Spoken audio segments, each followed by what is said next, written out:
What is up, guys? It's Lay here, and welcome back to another World of Warships gameplay. Wait a minute. This ain't World of Warships. Oh, yeah, that's right. Season 2 Arena gameplay. That's what this video is about there. What is up, guys? It's Lay here, and welcome back to another World of Warships Arena gameplay. And today, we're with the one and only Tier 3 Japanese cruiser, the Kuma, and today I am going to show you guys a Kraken in Akuma in Arena gameplay, Season 2. Let's get into the video. So, Season 2 of Arena has arrived on Monday, and I've been grinding my butt to top 1%. So, these videos are going to be released later since I am grinding Arena mode, of course. Now, I have reached top 1%, and this is why I'm uploading this video instead of, grinding for more top of that top 1% brackets. And let's just say I've been using the Kuma and the G101 a lot to get where I want to be right now. So let's start off with what the pros of the ship is. Broadside power, which is 9 guns, is really good because the ship reload at about 5.8 seconds, which is half of what the not the single but the double turrets like the French, the German tier 3 cruisers, and I know I'm missing another one out there. But since these are 9 single fire shots that reload at literally 5.8, or maybe lower if you have those commanders upgraded inspirations. But today, we have a gameplay where there's more destroyers, and this ship is really good. Destroyer Hunter is one of the best HE ships out there in the game right now, in arena mode, of course. And, sometimes Krakens are based on situations where it's just a perfect storm. So this is the perfect storm for literally a Kraken, since there's 6 destroyers and one of our teammates just gone down. So that's less likely to make a perfect Kraken game there, but we continue on and make, what's best for us, because the game is literally based on us and not teamwork, of course. The more kills you get, the more it benefits you and not the team. So I don't understand what the game was, or Wargaming was doing when they introduced this mode, because it seems more of a, solo thing than a team effort. But we're not here to talk about that right now. Let's talk more about the Kuma. The cons about the Kuma: it's weak armor. It's weak guns. You could technically call them weak. 140 millimeter guns compared to its counterparts that have 150 millimeter guns. But as you can see there, we did manage to get 5 Citadels and managed to get our first kill as well. But the Kuma does lack that armor structure, especially bow, so don't want to be going bow against those 150 millimeter guns. Ships, you should definitely not show broadside. I learned that really hard in the beginning of arena mode. Another thing about the Kuma is it's a really fast ship, and it has really nice torpedoes. It comes with a sonar and a plane, which some ships don't have, so that's a plus. And it's a Japanese ship, so always expect really amazing HE. I'm gonna showcase this in this game when I'm talking about HE.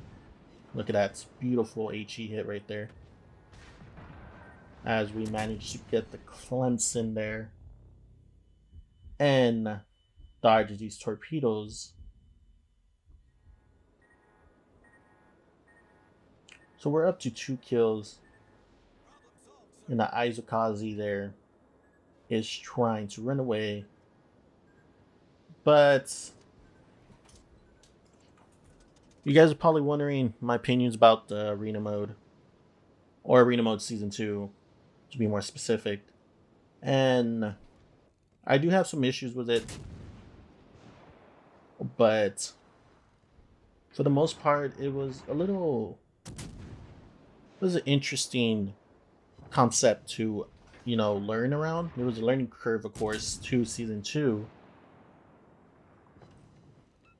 I just want to clearly say that I don't feel like Wargaming is receiving our feedback from season 1. And the reason for that is, so the game runs around, or this season runs around getting kills, but there's still a capture flag in the middle. And I understand the capture flag there is meant to end the game early, of course, as we proceed to get our second kill there on the Izukazi. So what I was trying to say is there's a flag in the middle, but in the game mode is to kill other ships. So I don't understand what the capture flag is there, unless you're trying to end the game early. But ending the game early, you don't receive anything. So there's that. Another issue is spawn points, and I feel like spawn points was a really bad issue in season 1. Now, what do I mean by spawn points? Well, I start off the game fighting one team, and then I get third party. While that third party left the fourth team with no battle, that fourth team has full health and comes in and destroys the third party. See what I get? And while it's not a really big issue in season 2, but 40% of my games are based off third party coming in, wiping us out, and then the fourth party, just waiting for the third party to come in and just finish the job. And sometimes you could say that's not really an issue, but in the future I see it more of a issue, especially with higher tiers ships. And hopefully they do add higher tier ships like tier 6 and 7. But as right now, I do understand that they're trying to get people to be hooked up on this game mode, especially when their rewards are steel as the currency in the crates. So I understand why this is tier 3, hook more people up, because everyone has a tier 3 ship.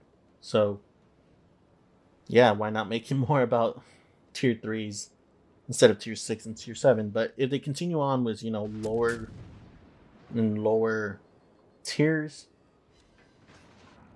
it's going to be more or less appealing to the veterans of the game, because, well, we go based off our games there. You get me? We veterans usually don't go down in tier 4 and 3, 2, 1 to play our games. We're mostly in the tier 5, 6, 7. And what I mean by a veteran player is someone who has played the game long enough to know what tier they could play without running into a new player that literally just booted up the game and just started.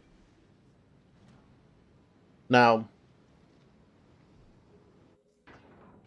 from my understanding, I do know that Wargaming is trying to receive feedback from CCs, and I hopefully CCs do give them this feedback that we need for season 3 of Arena, of course. But anyways, guys, besides my opinion on season 2 Arena, let's go off back into the gameplay with Akuma. So we do have our third kill of the game there. We killed the Clemson destroyer there. We're half of our HP here. We still have a plane. Our radar. Oh, we did not kill the Clemson. Oh, okay, I take that back. Did not kill the Clemson. But we are going to finish the Clemson here. And see, let's finish the Clemson, who launches his torpedoes. But unfortunately, we kind of did see that coming, so we did maneuver our way to the left. And like I said, this HE hits like a truck. And we finish off to Clemson there for our 4th kill of the game. 51,440 damage there. Really good game we're having right now. We're down to 9,466 health, which isn't really good for the end game here. We still have a cruiser and, well, actually 2 cruisers out there. So it's not really something you want to be left with. You still have a plane and we still have a sonar, so we could utilize that as our advantage, of course, whenever we launch our torpedoes. Japanese torpedoes are really good. They hit like a truck as well, so at this moment we're going to have to use our head and try to predict where and what can be our next move. And I get out of the cap to reset it. I don't want to sit in there and capture it because that will end my Kraken movement there. So we do reset the cap there. And at this moment, I'm still waiting for them. I was expecting to, get a notification that it was contested, but I was still capturing it. So I was wondering where this Danny was. And Danny has 150 millimeter guns, which are really good guns. Could easily Citadel me to death. Also got to remember that Danny has a pretty bad Citadel or armor. So as you can see there, 3 Citadels and another Citadel there for my Kraken. And we have up to 9 Citadels. So the Danny has one of the weaker armors. I think it's more weaker than the Kuma's armor structure. But yeah, whenever you're in the Danny, you don't want to be broadside. It's not a good position. So we are spotted by this Phoenix. Another ship that as well has 152 millimeter guns. So we don't want to be hit by its AP anywhere. Even if we're bowing, showing our side, angled well, we're going to get hit hard. So we're going to try to hide on this island here. Like I said, I still have my plane in my sonar. But I still don't want to give him a free kill. Just want to preserve myself and try to see if I could somehow get my 6th kill here. But either way, we are still going away with a Kraken. So 5 kills, leading us, even further into top 1%. So Phoenix is a really known, or not really known, but it's one of the most used ships in this arena mode season 2. So there you go. If you want to use a ship to, try to get to top 1%, I would recommend the Phoenix. The French cruiser. So if you want to be really tanky, I will recommend those 2 ships. The German cruiser, the car. I forgot Karnscher. Or the Karnschrimp. I don't know that ship. It's like full name. So if you want to be tanky, use those ships. If you want to be like a light cruiser-ish, but have, really good HE, I would recommend, the Kuma.